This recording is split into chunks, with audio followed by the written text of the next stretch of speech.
বাস স্টপেজে প্রথম দেখা, এরপর একটুখানি ইতস্ততা, শূন্য পকেটে এক নারীর পেছনে ছুটে চলা। আজ যখন সবকিছু আছে এমিলিয়ানো মার্টিনেজে, তখন তাদের বৈবাহিক সম্পর্কের বয়স পেরিয়েছে 7টি বসন্ত। কোনো এক বিখ্যাত প্রেম কাহিনী হওয়ার দাবি রাখে দিবু মার্টিনেজের গল্প। 2021 সালের আগে অবধি এমিলিয়ানো নিজেও হয়তো জানতেন না কোথায় যেতে চলেছে তার ক্যারিয়ারে বেশ উত্থান পতন দেখা এমি তরুণ বয়সে চলে আসেন আর্সেনালে।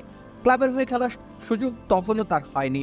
লন্ডনে তখনও দিবু চলাচল করেন বাসে চেপে কিংবা পায়ে হেঁটে।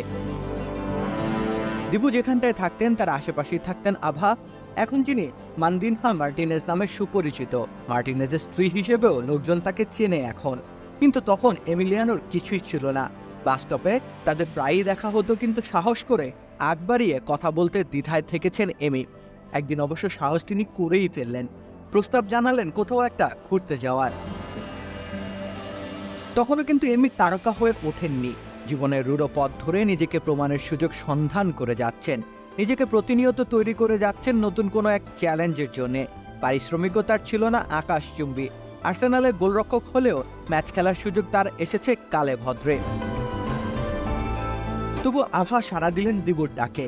ভালো লাগা রূপান্তরিত হয় প্রেমে, এরপর তা গড়ায় বিয়ে আর সংসারে। আজ প্রায় 7 বছর ধরে চলছে এমি আর আভার সংসার। তাদের কোলজুড়ে এসেছে দুখানা সন্তান। এই তো বছর 4 আগেও দিবুর এত খ্যাতি ছিল না। এমি মার্টিনেজ তখনও সংগ্রাম করে যাচ্ছেন নিজেকে প্রমাণের।